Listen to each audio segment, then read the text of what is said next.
ما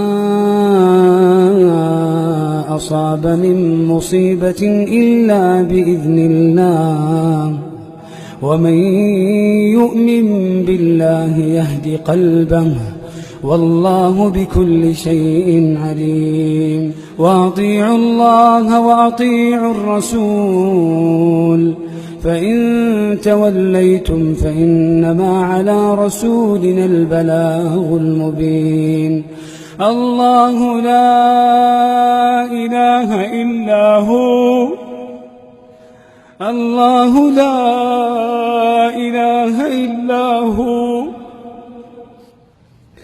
الله لا إله إلا هو، الله لا إله إلا هو، وعلى الله فليتوكل المؤمنون.